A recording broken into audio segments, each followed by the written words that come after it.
Years ago, I started working for a company, and in one of our brainstorm meetings, there was about 30 people, and I was a brand new hire. So I want you, as we get going here, to think through a time where you were brand new to a place that you were working for. That was me. And there's all this conversation going around the room, and an idea came to me about what we were going to do or should do, or just an idea. I can't exactly remember the specifics. And I wanted to say it. And so I spoke up. And when I spoke up, everybody looked at me nice and kindly and then just moved on. Have you been there before? Where you risk it, you step out, you go for it, you speak up, you give an idea, and then it goes nowhere. I was embarrassed. I was a little bit humiliated. I thought I should have just not said anything. However, I dealt with that rejection. I dealt with that just being passed by. And months passed, and we were in the same room, same type of discussion, and I allowed myself to venture out again. And this time, something I said went ahead and grabbed attention of everybody, and it became the topic of conversation. That's what we're going to be talking about today: how to speak up, how to be heard. Now, we're going to be talking about this primarily in the workforce, so it might be a future team meeting, might be a round table, or it might be an event, a panel, or it might be where you are talking to people in a Zoom conference or Blue Jeans or whatever type of digital platform that you use. We're going to be talking about that and applying it there as well. So here's a topic: how to speak up instead of throwing up, how to speak up instead of just shutting up. And today you will learn 4 words to help you. But before we dive into that, let me just set some expectations of what's going to happen today. First of all, during this time that we're going through this workshop, this webinar, or if you're watching it on a replay, then I would like for you to put aside your phone, close the browsers, and really focus in on what we're going to talk about, because we're going to give you some communication gold. And we're going to walk through this together. You're going to learn, and then at the end, you're going to have an opportunity to ask questions, and I'll provide some answers.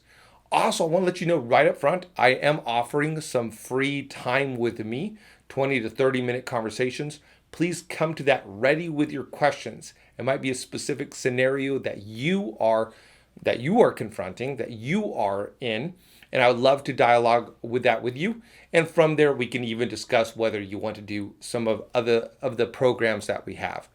That link is advanced.as.me/confidence. We call it a confidence call. It's going to be in the chat room as well. Go ahead and set up that confidence call with me. All right, let's just go ahead and set some expectations. In the approximate overall about 1 hour that we're going to spend together with the question and answers, we're going to go through the content, and then we're going to have that time. If you stay all the way to the end, then I'm going to give you a link that's going to give you a whole bunch of different resources, as well as some of the different ideas that I walk through with you here. So go ahead and stay till the end, plan for that, and then you can jot down that information. From there, we're going to go into 4 words. From here, we're going to go into 4 words that are really going to provide you that gravitas for you to be able to get in and speak up or let your voice be heard, and even in social circles. Now, at the end, there's going to be that question and answer. At the end, there's going to be that link and another opportunity for that conference call. We'll just bring that up at different times. Here it is again, that link. Who am I? Who am I to be speaking this to you? Who is the host of this workshop, and why do I do this for free? Well, at the age of 10, my dad came home and he said, we're moving to Mexico. And so our entire family, we moved down to Mexico, and we had no plans to do it before that. And now we're living in Mexico. Well, at that point in time, I was a pretty awkward looking kid. I was all limbs. I had no body fat on me at all. I had this long blonde hair. I had these glasses that I wore. I had blue eyes. I had these huge buck teeth that stood out. And we moved to Mexico. My dad enrolled me into a public school. And there was a kind of an inner city vibe to it. It was in the inner city of Mazatlan, a large area. And this is before there was a lot of tourism in that area. I was the first American that many had seen.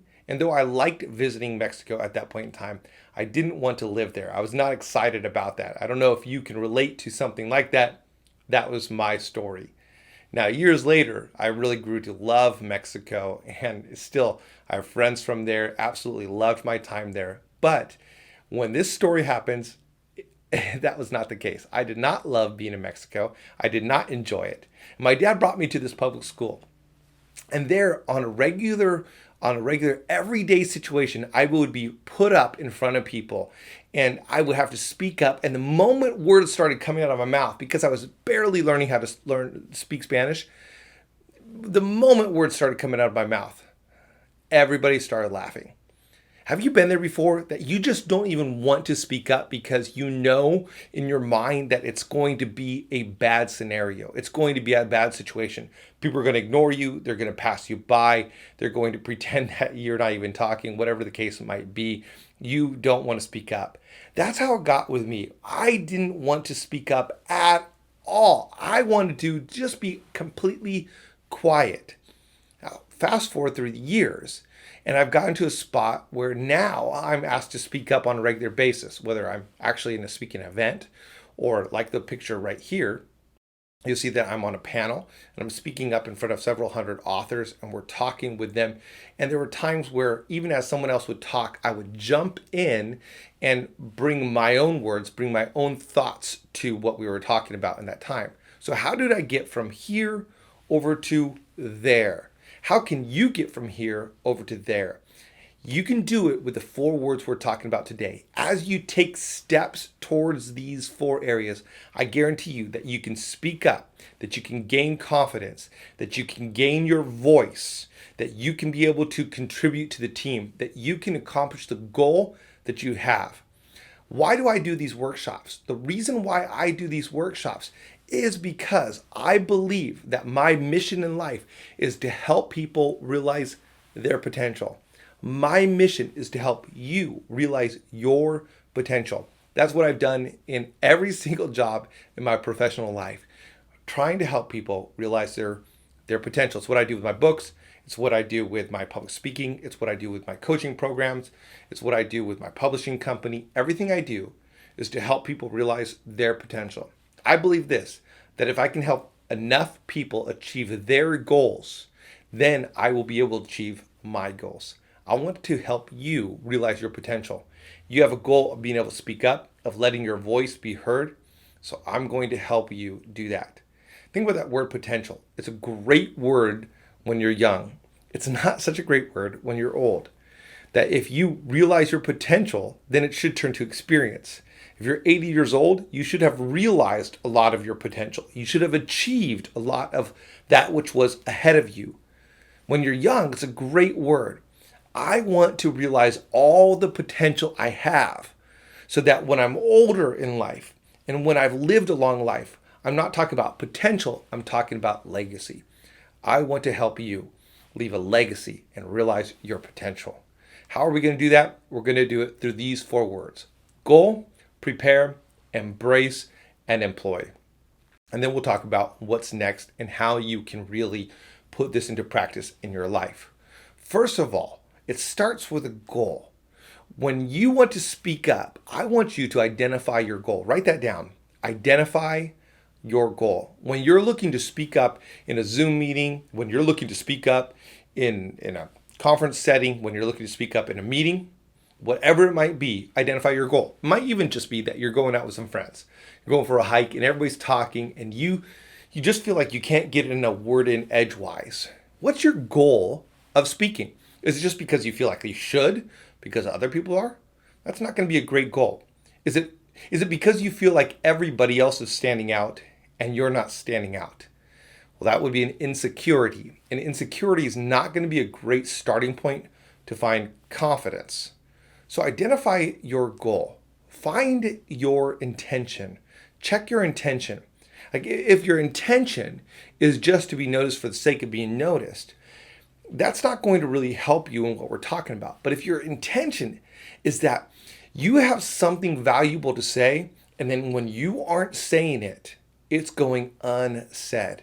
See, that is a great intention. I want to be heard. Or Your intention might even be that you do want to get recognized so that you can get a promotion.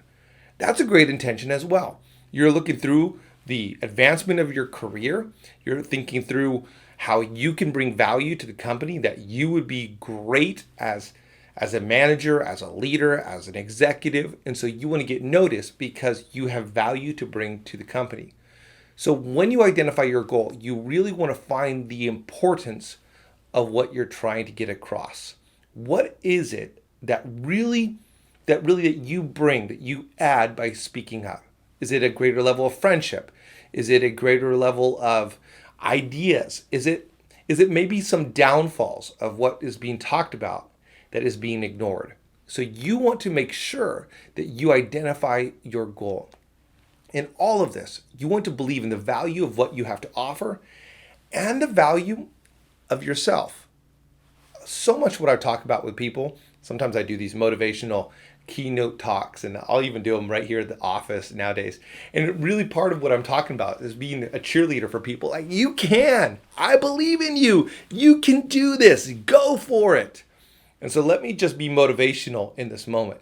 There's tremendous value in the ideas that are going through your mind and in you as a person. And you need to believe that, because when you believe something, you go for it.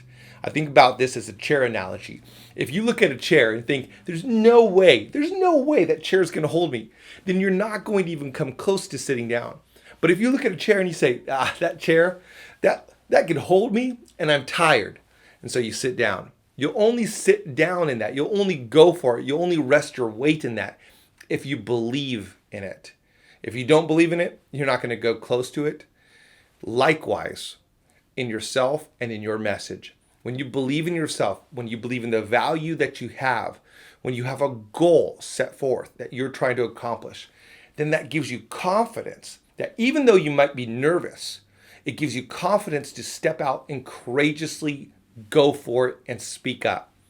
Even this morning, I was working out in a large space with a group of people, just a small group of people. We're working out and we're doing the 6 feet apart, and we're doing this whole thing where we're just going for it, and people are talking, right? As I'm huffing and puffing, they're talking. And then later on, we're stretching it all out and they're talking, and I felt like I should say something. And then I just asked myself, what is the goal? I literally asked, knowing that I was going to this conference or going to this workshop, what is the goal?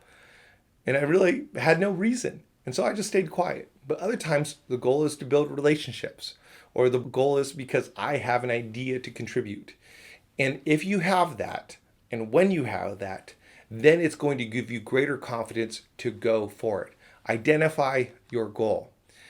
So I want you right now to think about, why do you want to speak up more? Go ahead and just think through that. In fact, write it down on a sticky note. I see a whole bunch of people in our workshop today. And so why don't you just write out what it is? What is the reason that you want to speak up more? You want to get noticed, okay? You want to advance your career.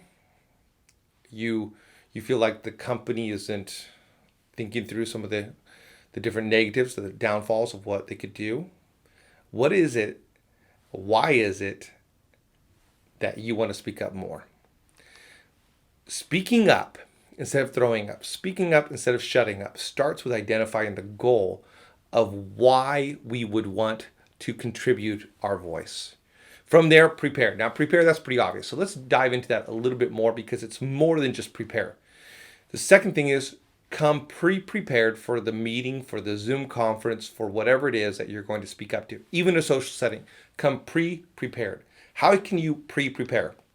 I love this quote that a guy named Brett said. He said, prior planning prevents poor performance. He was in the Scouts, and I remember that he said this as he was getting ready for an event. And I thought, man, that is just gold. I was 22 years old. I thought, man, that is gold. I can't believe that you came up with that all on your own. And then I found out that it came from the 7 P's of the military. And the 7 P's of military are said in many different ways, but it's meant to really cause their leaders, cause their managers, cause their commanders, cause their captains, cause whoever it is in charge to really plan before they go out and do anything. And so the real way the military says this is this, that proper planning prevents piss poor performance. And I was reading about this statement, the 7Ps, this military adage.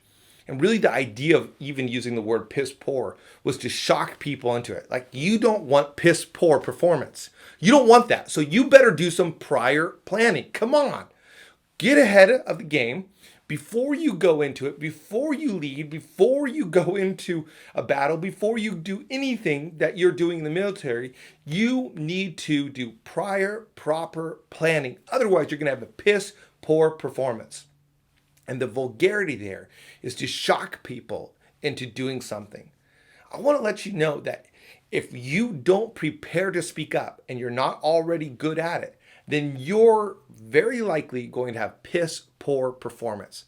And you don't want that. In fact, you're attending this workshop because you already feel like that is the case.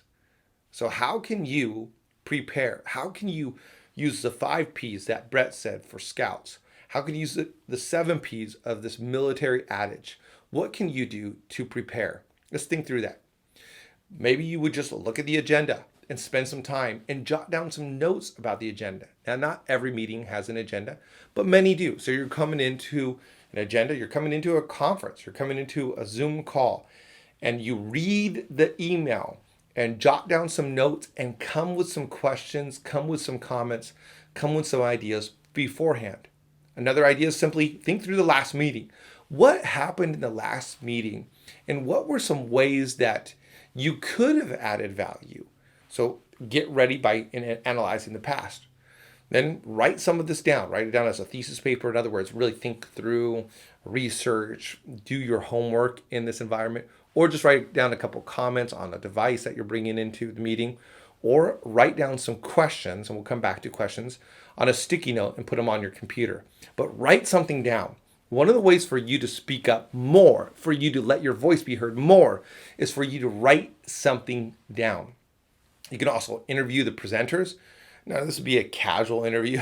Like, don't interrogate them. Just learn a little bit more about what they're bringing in the subject matter.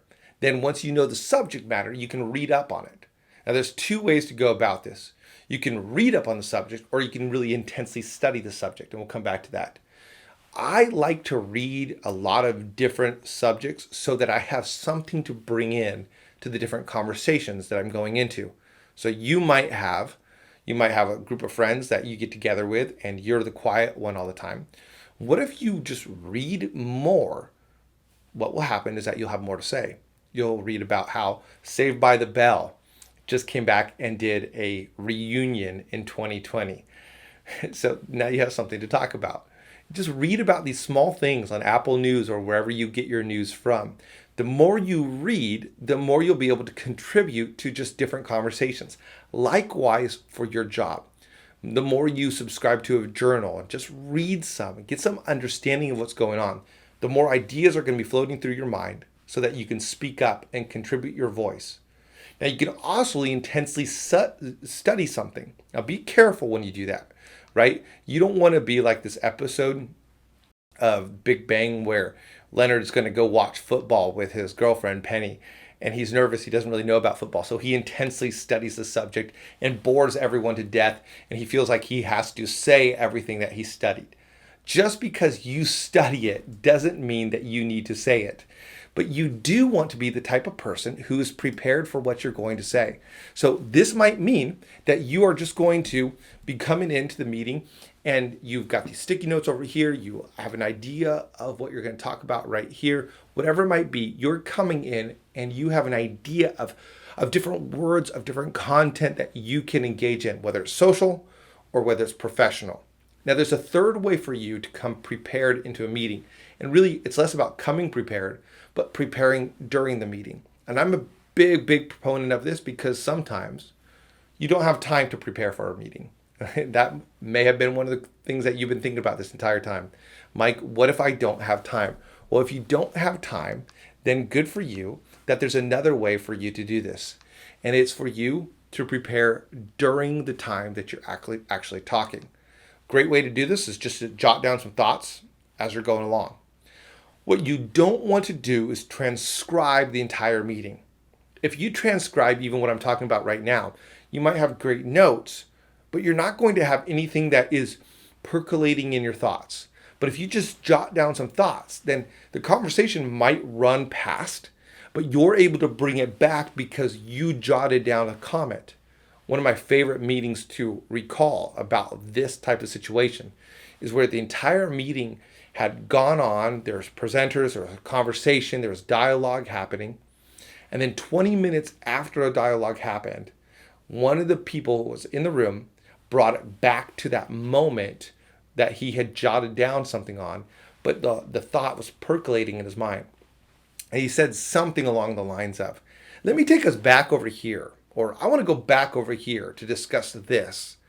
And it was relevant to the discussion, and he brought new life into the subject and new life into the meeting simply by jotting down a thought, letting it percolate in his mind until it was ready to be poured out to others. So jot down some thoughts. Write down some questions. So not just thoughts, but great questions. I love the usage of questions in meetings. Get good at asking questions. Check out this quote by Albert Einstein. If I had an hour to solve a problem, my life depended on it, what would he do? He would take time to find the question that will lead to the problem. If you and I can get really good at asking questions, then we can actually redirect the entire conversation over to really something that's going to be beneficial to everyone. Get good at asking questions. And then after the question, after it's answered, after there's dialogue, question the answers. Another quote by Albert Einstein simply says, it's not that I'm so smart, it's just that I stay with the problems or the questions longer. Sometimes I teach sales, and when I teach sales, I talk about asking questions, listening, acknowledging, and then exploring more. Often what we do is we ask questions and they're responded to and then we just move on. What if we ask questions and really listen, acknowledge that we're listening, and then explore even more? Now, what did you mean by that? Can you explain that a little bit more? Can you apply that to a certain situation?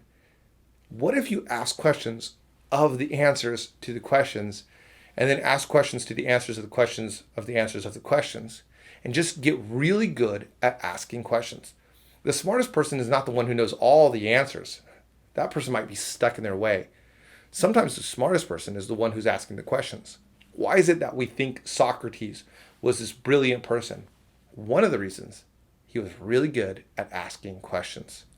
So one of the ways for you to prepare during a meeting is simply get good at asking questions. So we have a goal that we've identified. Now we've come up with an idea that we're going to come into the meetings prepared, or we're going to prepare during the meetings by jotting down notes, not keeping track of every single thing. Yes, you can ignore parts of a presentation or a meeting as long as you're jotting down thoughts and really coming up with ideas about different parts of the content that you have embraced. Now, before we move into this fourth word, I want to ask you a question. Why do you think it's so hard for people to speak up? Why do you think it's hard for people to be in a meeting and not be able to say anything? What is it that keeps them back? So think through that for a moment. Maybe jot down your answer. Maybe even put it into our forum, our chat right here. Maybe you just bring it into our confidence call, and you could talk about that there. In fact, I was doing this workshop last night and somebody did bring it up. She said, I just got really nervous. I just really get nervous, period, when I speak. So that's going to be something that we're working on together, as we have programs and we have coaching and we can help people with that, as well as I have a book that is a best-selling book about that. Really that fear of judgment, that fear of rejection. What else might it be? Now, I jotted down a couple of these thoughts. So let me just walk you through some of the reasons why I think people are not speaking up, but you can contribute your own. I don't know what to say. That might be why you're not speaking up. Or someone else already said it. I don't want to say anything. That person said it. So what am I going to say now? They stole my idea. We've heard people say that. Here's another idea. What if what I say isn't any good? What if I say it and I'm judged, as Sarita said right there in the chat. I'm judged by it. What if it's not getting any good? Or I don't think that fast. We're in a meeting and I don't think that fast. So how am I going to be able to contribute anything? I'm a processor. And we get it. People process information different ways. The last one, I get nervous, or I'm afraid of failure, or sound stupid, or look dumb. One of these many different ways. Well, let's go through and respond to some of these. I don't know what to say. We'll take time to prepare in advance. Someone else already said it. Repeat it in a different way. Remember that whole thing when we're kids and our mom says something to us and then someone else says something to us and we go to our mom, we're like, man, my teacher said this. And our mom says, I've been telling you that forever. What happened? We heard the same thing in a slightly different way with a different voice. Sometimes the greatest ideas just need to be repeated multiple times for them to sink into the audience. Sometimes when we hear something for the first time, we think that's ridiculous. And then someone else says it, and someone else says it, someone else says it, and it slowly sinks in to our mind. You could be that voice for your company. You could be that voice for your friends. Don't be afraid to say the same thing in a different way. When you do this, don't say, Mike said this. I'm going to say it this way. Just dive into the same topic, but put your own spin on it. If you and I describe the same exact movie, you and I are going to describe it in different ways. What's happening? We're seeing it from a different perspective. So bring out that idea in a different light. Tell it in a new way. Let's keep on moving here. What if it isn't any good? But what if it is? What if what you have to say is absolutely amazing? What if it's the most incredible thing that people ever had to say? How many great ideas have never been acted on simply because they've never been talked about?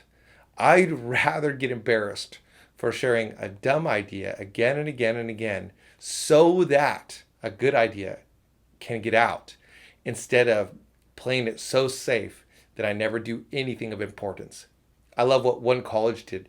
They had a class that literally taught people how to fail.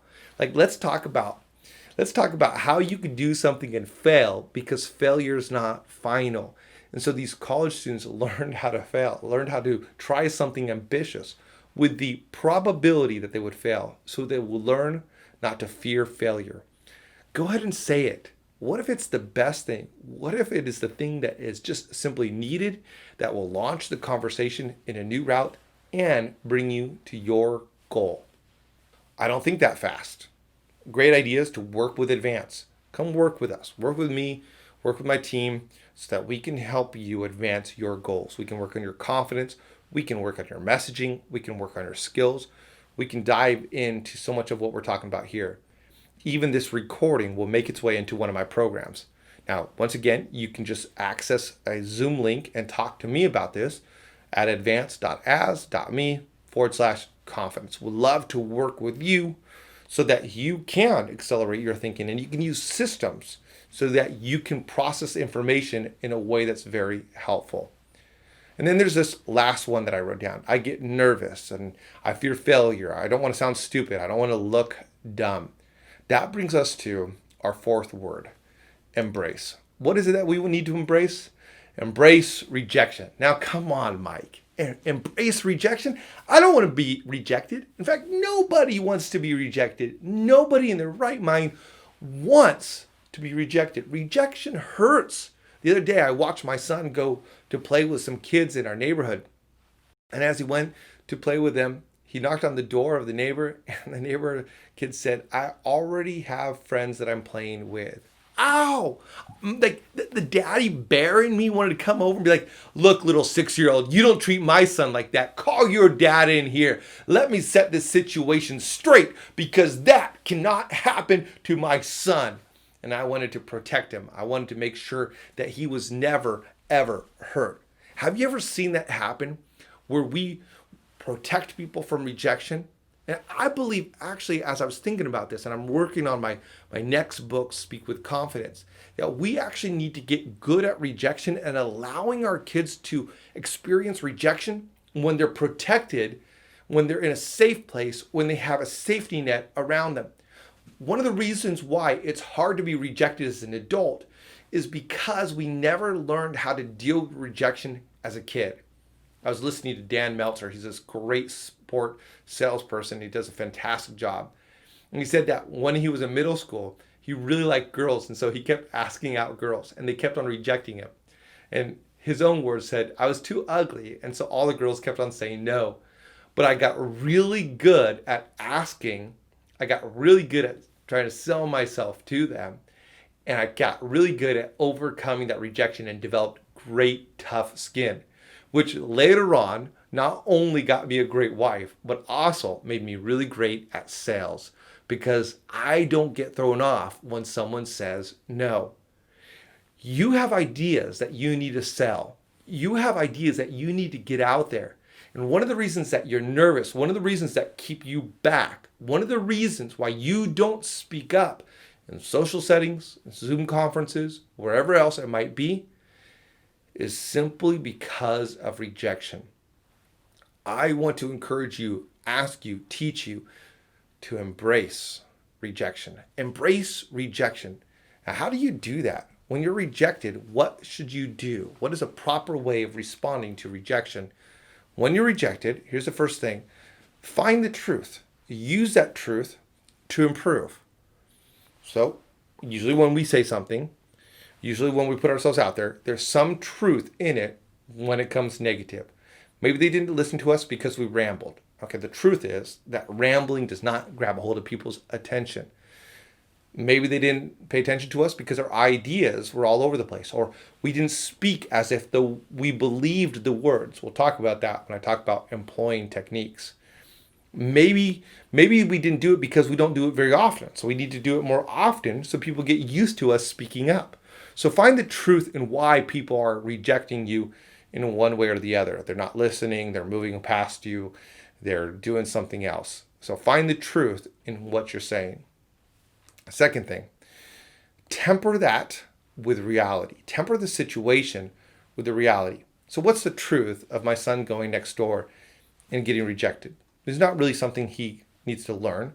So how do you temper that with the reality? Well, there's other kids who do want to play with him. In fact, one night, my son literally said, "Nobody likes me." And so I tempered that with reality by bringing up all the people that love to play with him, that love him in his life. Temper that with reality. There's other ways that you can temper with reality. Now, here's a review that was left in October of my best-selling book, Speak With No Fear. And when I read it, man, there was a gut check to it. There was it was a frustration and anger, desire to actually pull the book from Amazon.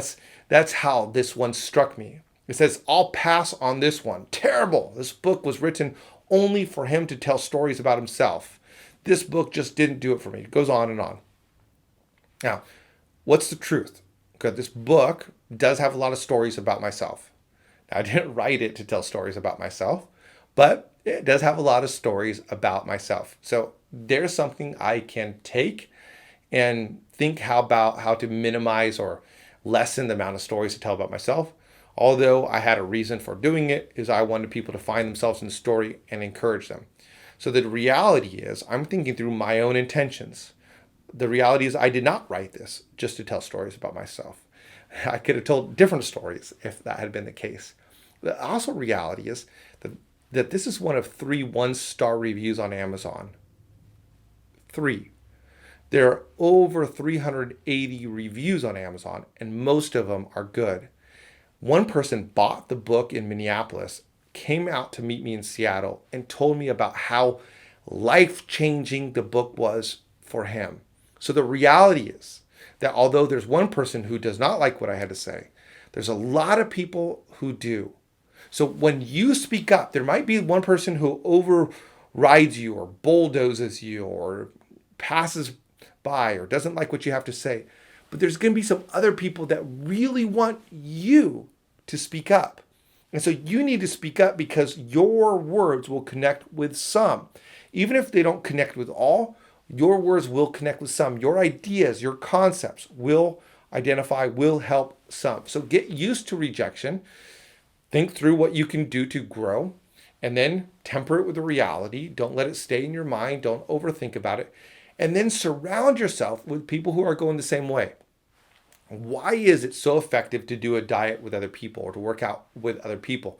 Because you have other people that when you're wanting to give up, they keep going. We know this. We know the value of a team around us. You need to have those people in your life who are able to support you and give you the proper reality, the proper perspective, even when you tried to speak up and you didn't. This is why I love Toastmasters. This is why in our program, we don't just have one way of responding to people. We do our programs in a way that is really walking people through not just one area, but multiple areas. So we have a course that people can go through, and so they're able to see it online and get taught. And then we have one-on-one coaching. So people are meeting with us one-on-one. We're recording that. We're sending it back so they can see what we see. They're able to see and hear our thoughts on it. But then notice this third aspect. When you join one of our programs, there's a cohort. There's a group of people who are doing it together. And once a month, we get together and we're working on a project together. In fact, it's coming up here soon with the group that I'm leading. And people are walking through and we're dialoguing, and there's this helpful way of processing and getting better at everything that people are doing. So that's what we do. And the reason why we do it is because we absolutely believe in the value of group support. If you're interested in that with me, you can sign up for one of those confidence calls. And not only can we troubleshoot one of the areas that you're working on, we can also talk about the program. Would love to do that with you. All right, embrace rejection. From embrace rejection, what do we need to do? Don't overthink it. Don't let it just live in your mind. Move on. How do you move on? That last one. Let's dive into the move on aspect. You need to employ techniques. You need to go do this. So let's get extremely practical about how to do this. How do you speak up? You're in a meeting. How do you speak up? First one, have your questions and comments ready. Already talked about that. Already talked about the second one as well. Employ active listening, where you're listening, you're thinking about it, maybe jotting down some thoughts. Third one, sit close to the front. So you're in a in-person setting, sit close to the front or in the middle of the table. In other words, you're right there where the action's happening. If you're way back here, not only is my voice going to get quieter, but also you're not going to see me as much. If everybody's over here and I'm back here and then I want to speak up, I have to work extra hard. Hey guys, I'm over here. I'm over here, guys. Yeah, I got a thought. See, that doesn't come across very bold. It doesn't come across like you believe in what you're talking about. So you need to be engaged. Another way to be engaged in a virtual setting is use the chat room. A lot of people ignore the chat function and they're just listening and they're doing something else while the whole meeting's happening. If you want to maximize the meeting and you want to get noticed and you want to stand out, then I highly, highly encourage you to use the chat. Ask questions, write down comments, restate what someone else said.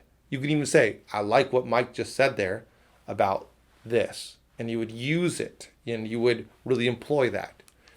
Fifth one, don't always wait for the pause.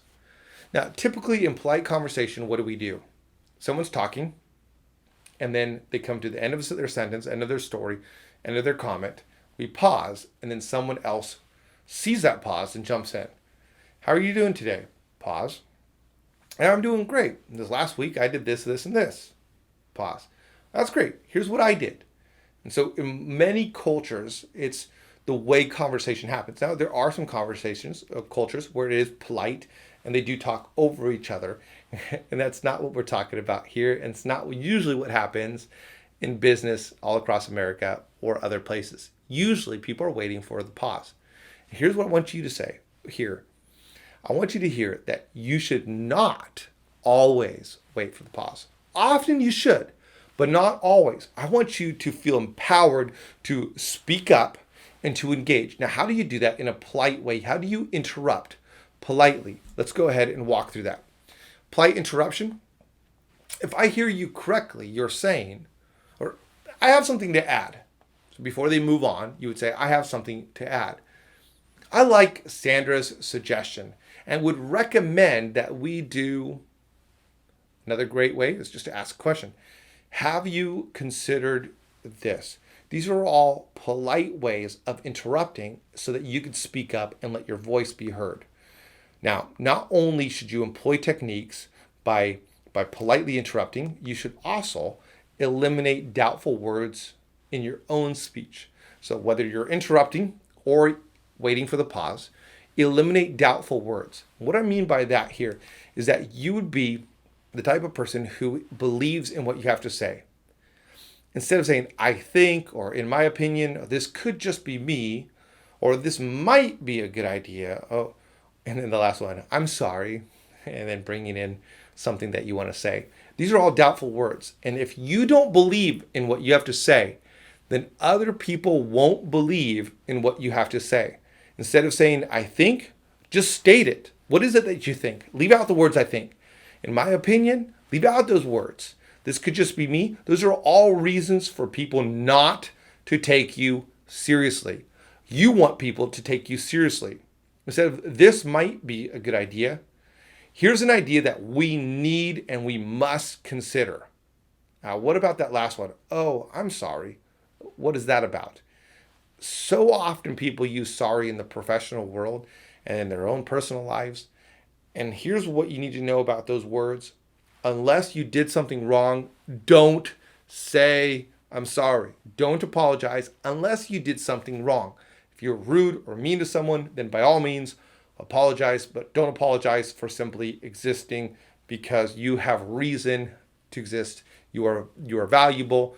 You have a purpose. You have mission. You have those aspects of humanity, and so you don't need to apologize for existing.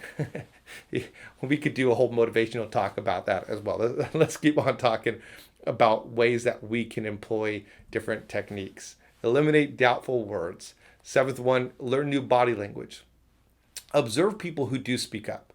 How do they carry themselves? Are their shoulders back? Are they leaning forward? Are they engaged in the chat room? What are they doing? What are the people doing that are doing what you want to do? You want your voice to be heard. What are they doing so that you can do what they're doing? Observe them. And don't become them. Don't try to emulate them.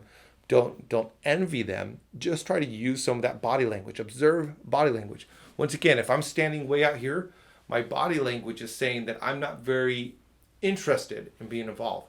But if I'm involved, I'm leaning in, I'm nodding, I'm asking questions, I'm looking around, I'm really involved in the conversation, I'm jotting down a couple notes, not transcribing, but I'm actively listening. And my body language says, I'm listening, I'm involved, I have something to say.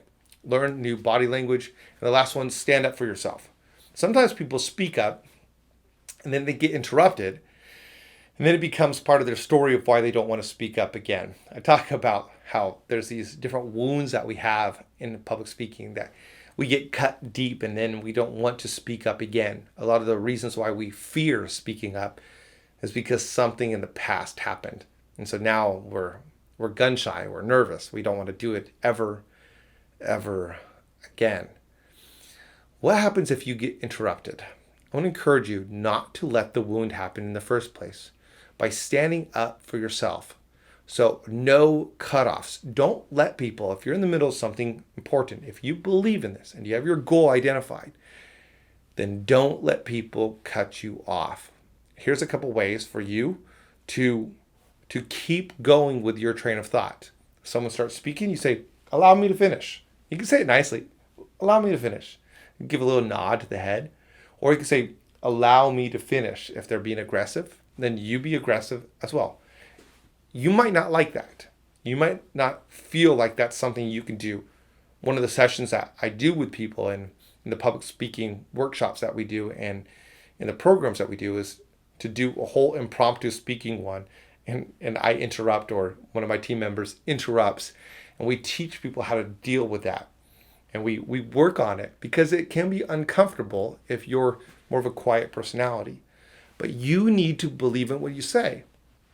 If I firmly believed that, not believed, I saw that you were about to walk off a cliff or walk into a street or do something that would hurt yourself, what would you want me to do? You would want me to believe in what I saw enough so that I would tell you not to.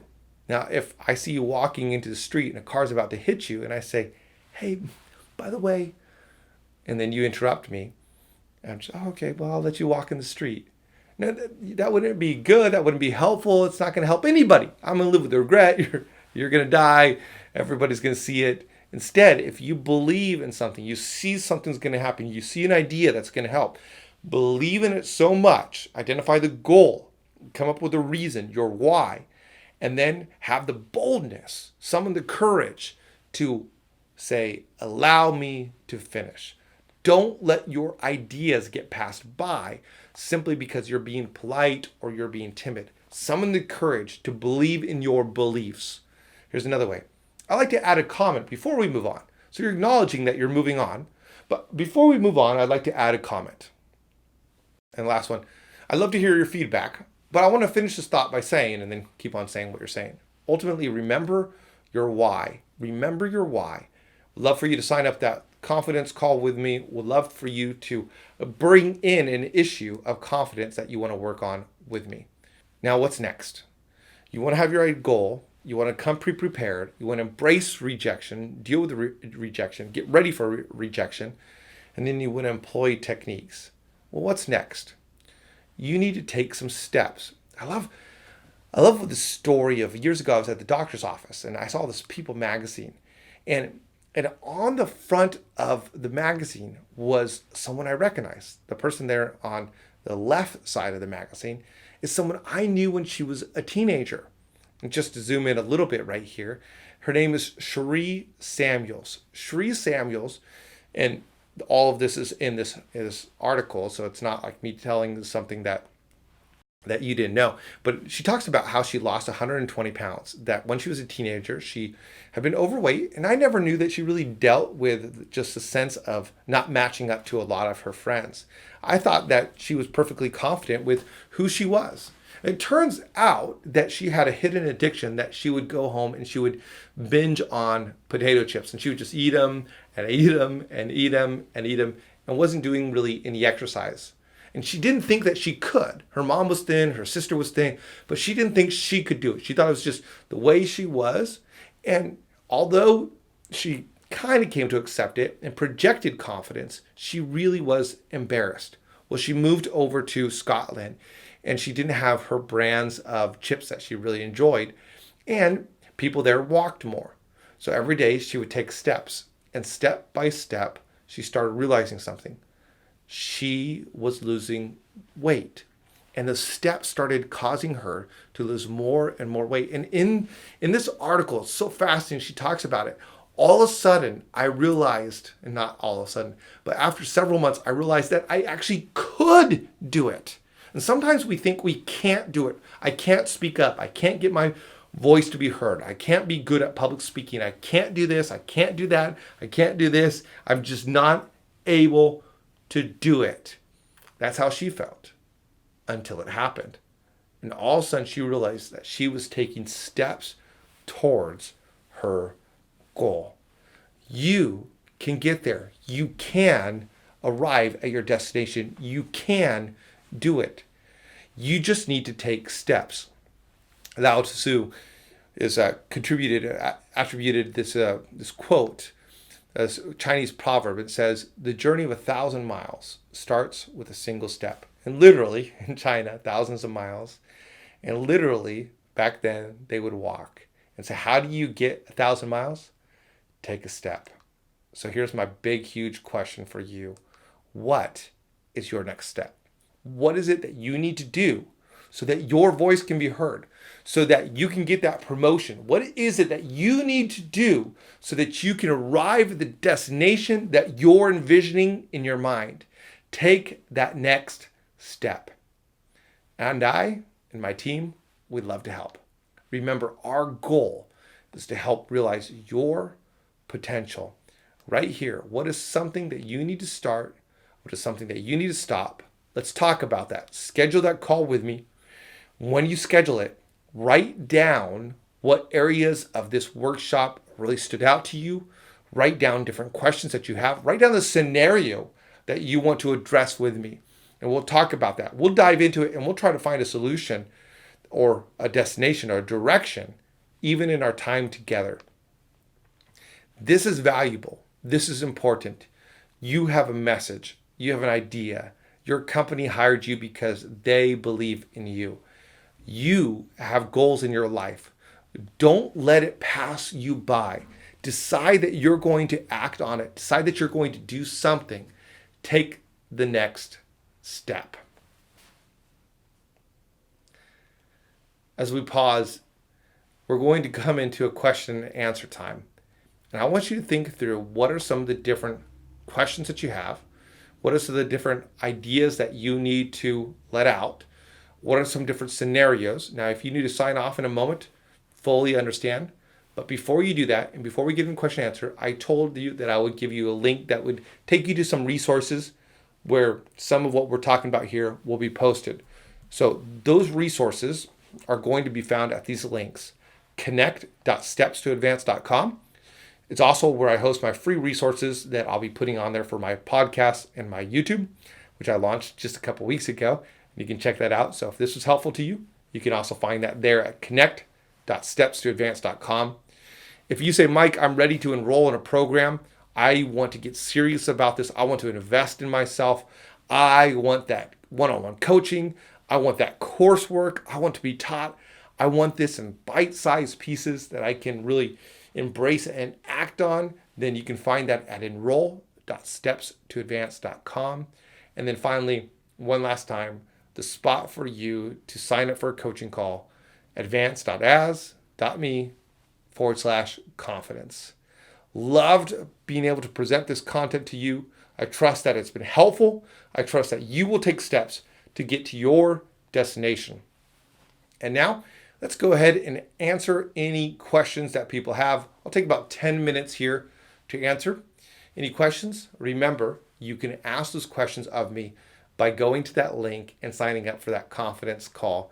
And make sure that you put that in the different email, the sign up when you do so that I can come ready and give my best for you on your confidence call. All right. With that said, let's go ahead into some questions and answers. Thank you for being a part. All right, here we go. I got a private one right here, and you're welcome to send it to everybody or private if you don't want people to see what you're saying. And what can I do if I'm dealing with anxiety from the moment I walk in the door? I'm always visibly shaking and it's hard to breathe. Hey, thank you so much for asking that. I appreciate it, and I'll keep your name in confidence as you wrote it directly to me. And remember, if this is really intent and you really just want it to be between you and me, feel free to sign up for that confidence call, right? But one of the things you can do about anxiety is, and you're saying you're visibly shaking and hard to breathe, and we have so much about this in terms of confidence and the courses that we do. First of all, I want to say I'm sorry that you're experiencing that. One of the reasons why you're experiencing that probably goes back to something that happened, and I don't want to become your counselor in this moment, but often the pain that we experience now comes from something that happened in the past.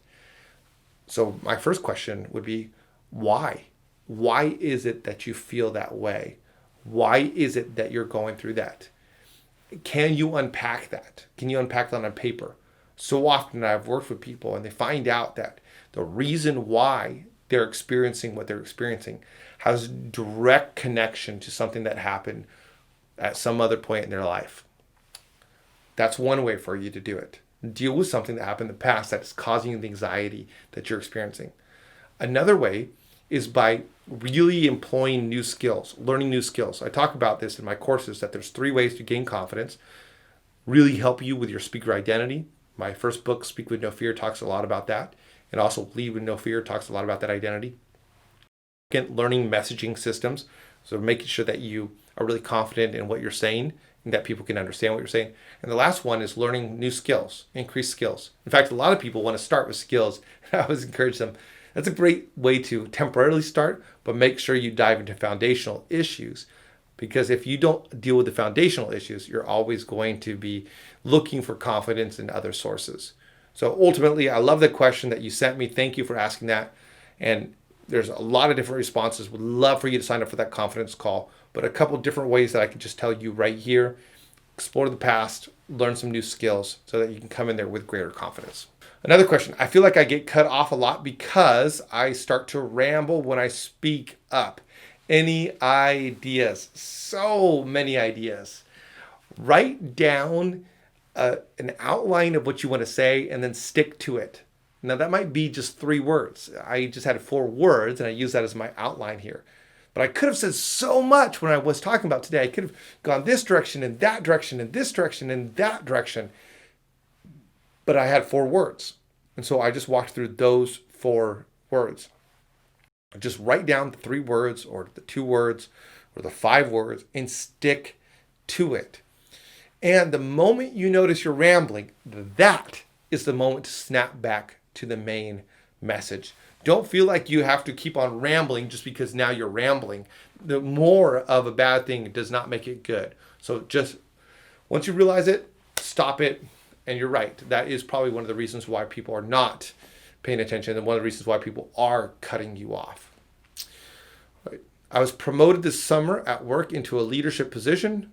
I'm between learning and listening so I can do my new job and being a leader. What can I do to get my team to see me as a leader? How can I work on executive presence? I hate executive presence. I hate it because it's kind of a buzzword, but I love what it means. It means that you have presence when you walk into the room, that you're not ignored. Now, when it comes into being a leader, there's going to be 3 words that I'm going to highly encourage you to dive into. That you have connection with your team, that you have character, and that you have competency in your job. So character, people are going to trust you as a leader, to see you as a leader because you have character, because you're the type of person they can trust. You're the type of person that when you say something, you follow through. Connection, you want to be people smart. You want to learn how to be emotionally smart, be aware of people. You want that connection. Now, when you're emotionally smart, when you're people smart, that allows you to build a great connection. Part of that is not being so in need of making sure that they hear your point of view and that your words get across and that it's all about you, but instead make it about them. Ask them questions, get to know them, try to connect with them, not by impressing them, but instead by listening to them and being amazed by them. Find ways to be amazed by people. People are absolutely amazing. I guarantee you that the people that you work with are amazing if you'll take some time to learn it. So character, connection, competency. Learn how to do your job really, really well. In the past, when I've gone into new jobs, I've taken the first month or 2 or 3 to overwork because I want to put in more. I want to invest in myself. I want to learn the skill set up front so that early on I show that I'm very confident in what I'm doing. So those are great ways for you as a leader to gain that. In presence, eliminate those doubtful words. One of the things I talk about in this book, this black book over here called Speak with No Fear, is eliminate this victim vocabulary. Be very careful of the words that you say and then add in words that are going to bring more confidence. I talk about it in there, but that's a little bit of a question, of an answer to your question there. Once again, thank you so much for asking that. I would just go ahead and sign up for a confidence call, put that on there, and we can dialogue even more. How can I sound smarter? I am smart, but I just don't choose the right words in the right order. How can I get my mouth to match my brain? First of all, can I just say I love that you recognize that you are intelligent. That is vital for you to believe in that. One of the ways that we can get smarter in our word choice is by writing and reading. If you want to increase your vocabulary, if you want to increase your proficiency in your verbiage, then read and write. And not just read a novel or something that's not going to challenge you, but read something that's going to challenge you. And then write out different contributions that you could bring to the team. So you might know that the topic is innovation. So you come into this topic or you come into this meeting and you've already written a whole bunch about it. It's really going to help you. Now, what I'm saying here, so much of what I'm saying here takes work. But I believe that you, my audience here, you're hard workers. Sometimes we're not assured that this type of work translates into currency. Communication always translates into currency. Always. So improve your your communication, you will improve your currency. So what I'm telling you in your question is to read and write. That's working on your communication skills. I guarantee you, working on your communication skills with the specific exercise I told you will translate to what you're going for, which will then get the recognition you want, and you'll get the accolades you'll want. You'll get the buy-in that you want. And I'll just end with this. I've given you a lot of different things that you can do. Sometimes we know we have to do something. I gotta eat or else I will die. So I'm gonna eat and it's enjoyable. And then there's other things that we know will work, but we don't want to do it. But the people who do it get forward. So people who invest and save, they get to their financial goals. The people who put in the time will get to their eventual goal. The people who practice will become excellent at what they do. The people who learn communication, it will advance your communication, it will advance your currency financially, it will advance your relationship currency, it will advance your confidence currency. It translates into currency in so many ways. I love that. Warren Buffett, this person who's an ultra billionaire, says the most important thing I ever did was learn how to speak better. So invest in yourself. And myself, my team, would love to help you. Thank you so much for being a part of today. I'm Mike Acker. Find us online. Follow us on LinkedIn, on Twitter. Connect with us on YouTube. Email us. We'd love to help you realize your potential.